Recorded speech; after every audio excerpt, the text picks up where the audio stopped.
La primera pregunta, me gustaría saber un poco más de ti y por qué has decidido enfocarte en esta área de psicología, o sea, ¿cuál es tu aspiración? Ya, bueno, mi nombre es Mariana Moscoso Castro, tengo 22 años y actualmente, y como ya te lo había mencionado, soy estudiante de séptimo semestre de la carrera de psicología. Inicialmente yo tenía el plan de estudiar medicina, pero algo que me desanimaba mucho era el sistema médico, que era demasiado tajante y duro con los pacientes. Entonces, desde mi perspectiva no iba a poder como que estar bajo este régimen, así que me fui por algo un poco más simpático y humano, que es la psicología, que es una ciencia que ahora sí se la considera como ciencia porque antes no, porque lamentablemente no se puede, al igual por ejemplo que en la medicina, yo que sé, sacar la radiografía del inconsciente o del alma. Entonces Claro. siempre hay como muchas teorías que intentan explicar nuestras conductas y comportamientos, y obviamente eso me generaba mucho interés, pero fue sobre todo porque yo en 2020, justo en el año de la pandemia, perdí a mi mejor amigo por suicidio.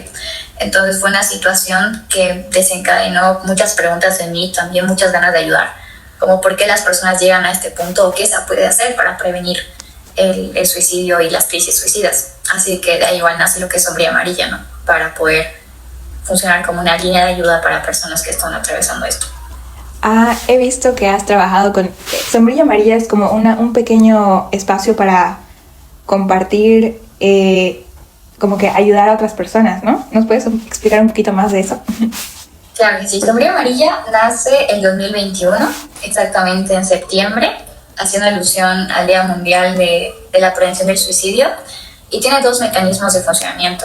Al principio, netamente se difundía información de salud mental en la página de Instagram y TikTok, pero al ver la necesidad que la gente tenía de tener un servicio gratuito e inmediato de ayuda, comienza a funcionar como una línea de ayuda. Entonces, ¿cómo funciona esto? Las personas nos escriben a través de TikTok o Instagram, y nosotros, dependiendo qué tan grande es la emergencia, programamos una sesión por Google Meet o atendemos de forma inmediata. Y el segundo mecanismo que está presente desde más o menos octubre del año pasado es que también trabajamos con un grupo de voluntarios. Entonces, ¿qué hacemos? Asistimos a ferias sobre salud mental, damos talleres sobre diversas temáticas, y todos los recursos que tenemos los conseguimos a través de los talleres, y eso se va a lugares que lo necesitan, como por ejemplo el psicopedagógico. Súper, qué bien, Mari. Me alegra mucho y me impresiona mucho que estés haciendo cosas tan grandes. Gracias, Fanny. Sí. Bueno, esta pregunta es un poco más, a ver, dentro de los trastornos mentales, ¿cuáles crees que son los más como vistos o los que más, porque todos afectan, pero o sea, los que más afectan en nuestra población de nuestro entorno aquí en Bolivia? O al menos que hayas visto desde tu punto de vista. Ya, en realidad hay algo que se conoce como comorbilidad. La comorbilidad es la presencia de uno o más trastornos, pero normalmente los que más sobresalen en cuanto a signos y síntomas son los trastornos del estado de ánimo, ansiedad y depresión. Okay. Esto porque cuando nosotros como seres humanos no tenemos los recursos emocionales para afrontar situaciones estresantes, porque la salud mental, de acuerdo a la Organización Mundial de la Salud, se define como un estado de bienestar que te permite contribuir como que a la comunidad. Entonces, cuando no existe eso, normalmente desarrollamos síntomas o depresivos o ansiosos. En el caso de la depresión, por ejemplo, hay una desesperanza, una tristeza profunda que se refleja en acciones como que dejo de comer o como mucho, o duermo demasiado, duermo muy poco, y eso desencadena en algo más fuerte, que vienen a ser estos pensamientos de ya no quiero estar aquí, la vida no tiene sentido, etc.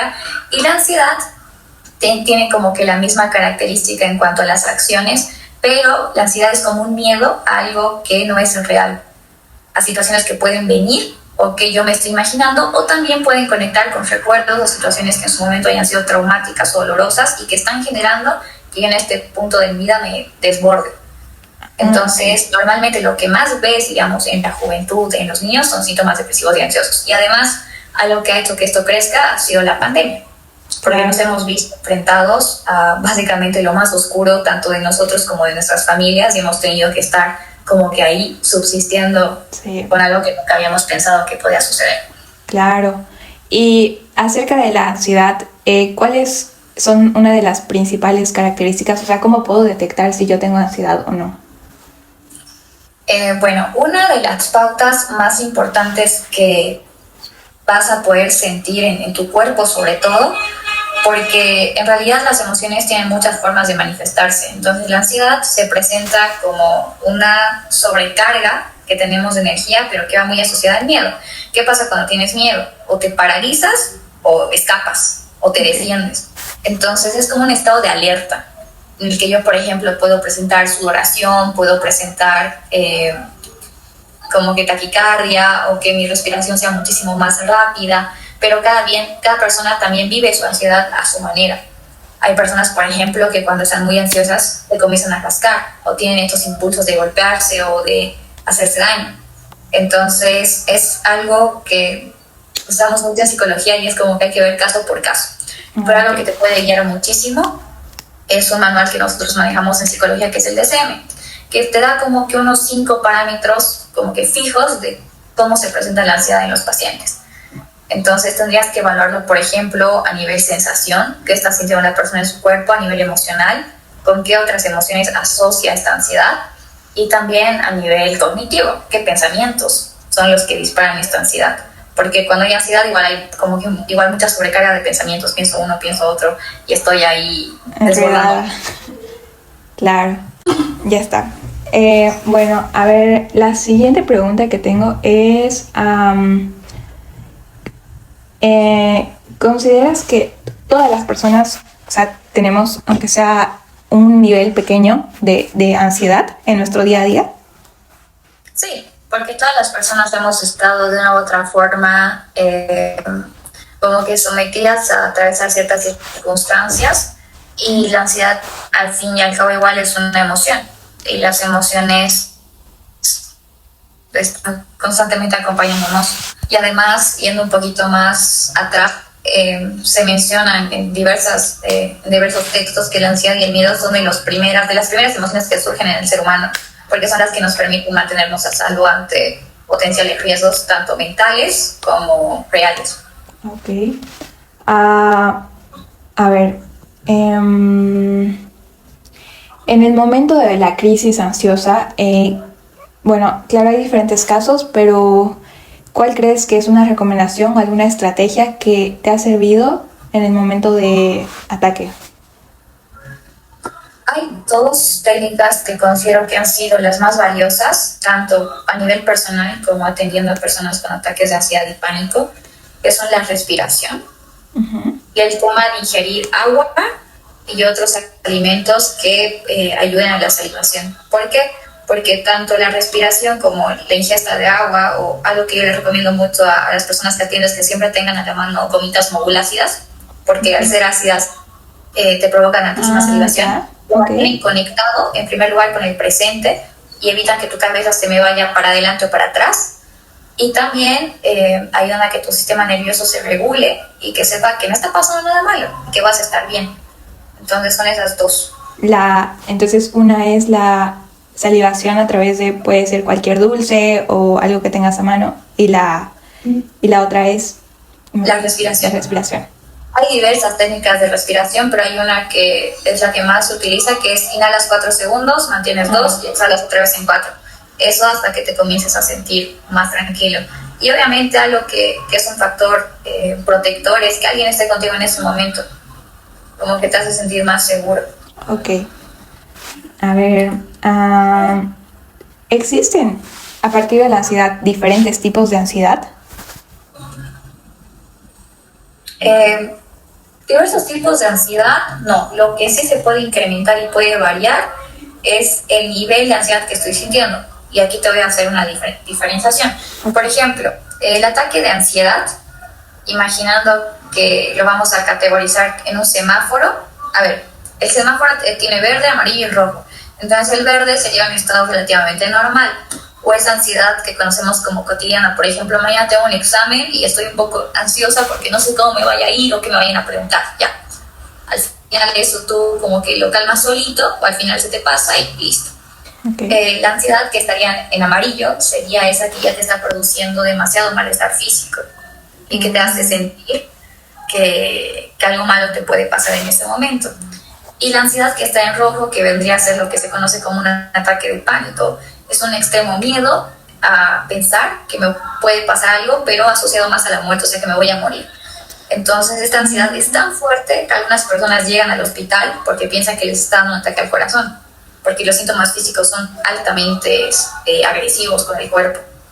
Entonces estaríamos hablando como que el último punto sería el color rojo, que implicaría un ataque de pánico. Te decía que los ataques de pánico llegan a ser tan fuertes a nivel sensación corporal que hay personas que lo confunden con un ataque al corazón y terminan en el hospital internadas. Pero en realidad no es eso, sino es un ataque de pánico. Así que esa sería una forma de hacer una categorización. La otra sería, por ejemplo, basarnos en el DSM-5. El DSM-5 es una guía, la que te decía, es nuestro manual de trastornos de enfermedades mentales.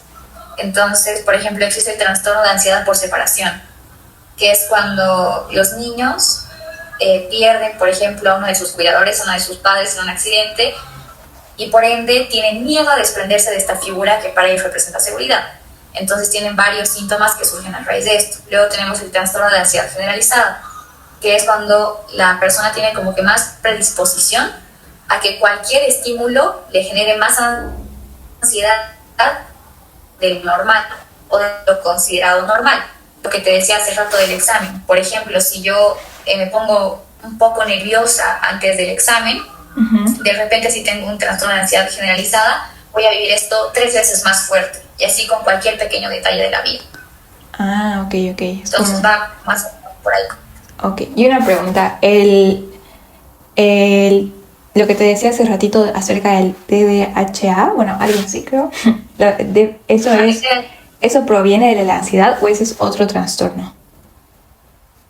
No, el TDAH en realidad es un trastorno que está categorizado dentro de los trastornos del neurodesarrollo. Bueno. Entonces es el trastorno de déficit de atención e hiperactividad. Entonces eso se asocia, como te digo, con un aspecto más biológico a nivel cerebral. Obviamente hay síntomas de ansiedad, porque ¿qué pasa con estos niños? Como por ejemplo el sistema educativo no está preparado para lidiar con niños así porque son sumamente inquietos y demás. Claro. Como que los tienden a bajonear, a hacerlos sentir menos, entonces el niño no tiene esta facilidad de expresarse y sí desarrolla síntomas ansiosos. Pero no es netamente de ansiedad. Ok, ahora, ¿cómo está relacionado el estrés con la ansiedad? El estrés y la ansiedad tienen formas muy similares de manifestarse, pero en el estrés intervienen como que factores más del momento, te lo voy a decir, como que más externos. ¿Por qué? Porque hay algo que se denomina la hormona del cortisol, y cuando hay una acumulación muy grande de cortisol, tu cuerpo ya no sabe cómo más liberar esto y comienzas a enfermarte, comienzas a tener reacciones que no son como que las más adecuadas, o cosas súper simples como por ejemplo la caída del cabello. O sea, como que el estrés va más asociado a lo que está pasando en este momento, en el presente. Me está estresando mi tarea, me está estresando mi trabajo y así. La ansiedad, no. Y el estrés no es un miedo. Hagamos igual esa categorización. O sea, el estrés no es un miedo. Ya es un miedo. Y la ansiedad se relaciona no solo con el pasado, sino con el pasado, el presente y el futuro. Normalmente las personas ansiosas tienden a pensar o en el miedo por el futuro o puede ser también en el pasado, ¿verdad? O normalmente. Sí, hay una prevalencia de eso. Acerca de... ¿cuáles son los desafíos más comunes que enfrentan los jóvenes al buscar ayuda para la ansiedad y cómo se pueden superar? Bueno, con esta pregunta me refiero a que normalmente todavía creo que hay un tabú por decir tengo ansiedad o sea, cuando realmente la tienes, ¿no? O mostrarte vulnerable ante otras personas. Entonces, bueno, la pregunta no sé exactamente cómo sería, pero ¿cómo pueden los jóvenes buscar ayuda sin mostrarse vulnerables. No sé si me hago entender. Ya, bueno, yo respondería a esa pregunta mencionando que en realidad lo que nos permite buscar ayuda es mostrarnos vulnerables. Lo que sí es algo que está demasiado censurado en nuestra sociedad, porque tenemos que ser siempre los fuertes, tenemos que ser siempre los que podemos con todo. Entonces, romper esta barrera depende de que tantas personas comiencen a bajar los estigmas y prejuicios. ¿Y cómo se hace esto? Con información. Entonces, plataformas como Instagram, como TikTok, como Facebook, cuando tratan de psicoeducar, funcionan bastante bien, porque se forman, digamos, de comunidades virtuales.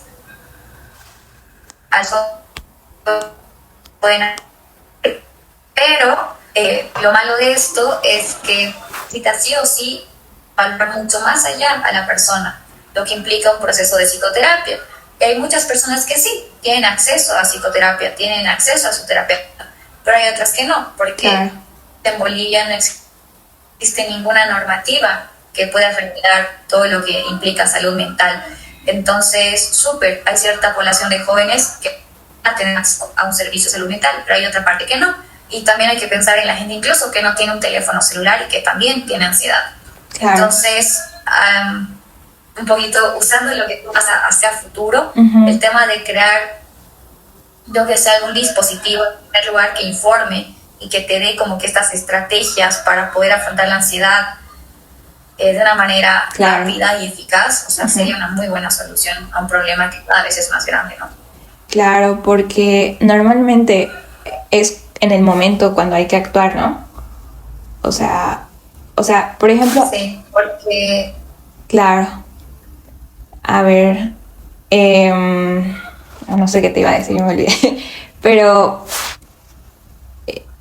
digamos, o sea, a mí me ha pasado personalmente que sí, igual consumo mucho de redes sociales y también hay muchas páginas de bienestar mental y así, pero en el momento es como que, no sé por qué, pero es como que no, como sé, tal vez, o sea, puedo decir dentro de mí, respirar me puede servir o estas técnicas que he leído, quizá puedo intentarlas, pero en el momento es como que puedo ser más débil que intentarlo.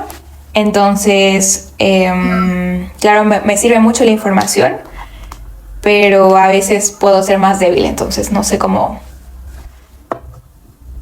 O sea, con la ayuda de una persona tal vez, ¿no? Exacto, y ahí es donde iba. De repente no todas las personas igual tenemos acceso a una persona que esté ahí cuando nos está dando un ataque de ansiedad. Pero otra cosa ya si en ese momento es un dispositivo de compañía que te recuerde, por ejemplo, que puedes respirar, que puedes tomar agua, que puedes consumir tus gomitas o que puedes hacer en ejercicios.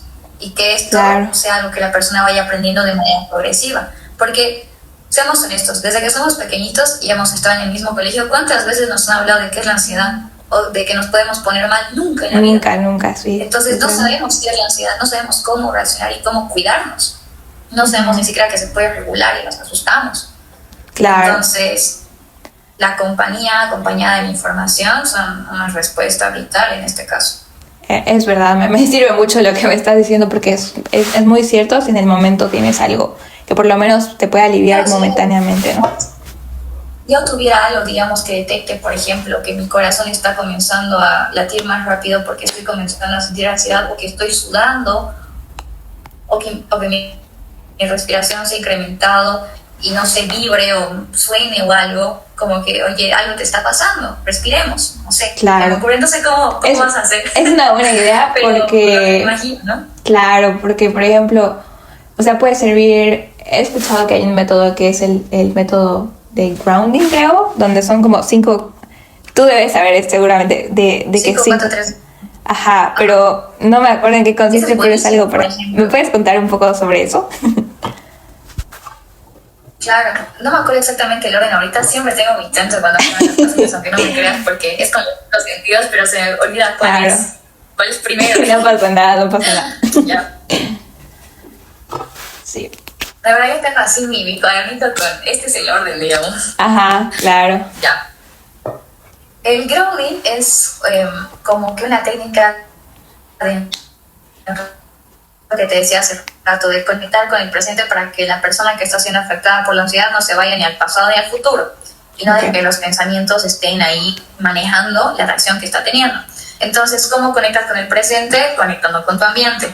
Así que utilizas los 5 sentidos. Entonces, bueno, hay diversas variaciones, pero por ejemplo, tienes que ver 5 cosas detalladas de tu entorno. Por ejemplo, yo tengo ahorita mi bolsita de tocinitos, voy a fijarme cuáles son los detalles que tiene esta bolsita, luego tengo mi estuche, mi computadora, mi celular, mi ventana. Luego voy a tocar 4 cosas. Me voy a enfocar, yo que esté en mi caja de marcadores y tengo que sentir, o sea, la totalidad de esto.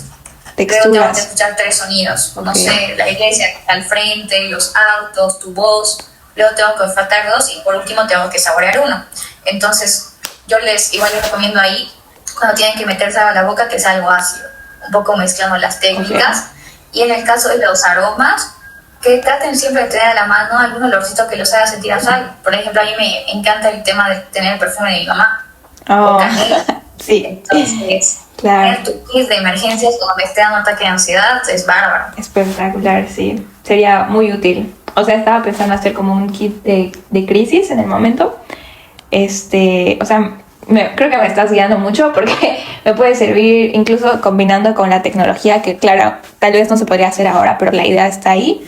O sea, de combinándose con o sea, los latidos del corazón, síntomas, para poder actuar a partir de eso con los métodos que tú dices. Así que está interesante. Sí, lo del kit yo lo había pensado, incluso dije así, lo voy a comercializar, claro. Pero es mi campo, entonces es ideal que vos lo puedas hacer. Estaría ahí, interesante. Bomba, todo el mundo te compra. Claro, sí. Claro, eso sí, o sea, es que, claro, antes era como, la ansiedad no se tiraba tanta importancia antes de la pandemia, ¿no? Y después ya es como que más, o sea, es que es algo que siempre ha pasado y, claro, recién estamos aprendiendo, creo, todos. Así que, otra pregunta que tengo es, cuando estaba buscando el tema, no sabía si hacer bienestar emocional o bienestar mental. Entonces, ¿van de la mano o son diferentes estas dos áreas?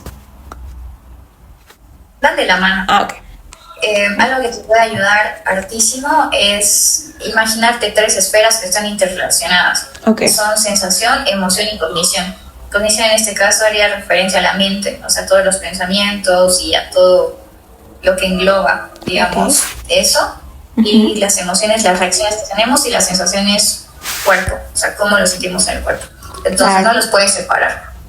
Súper. Pero lo podrías manejar como bienestar emocional. ¿Sí? O sea, quizás la gente entendería más con bienestar emocional. Claro. Eso sí, bueno.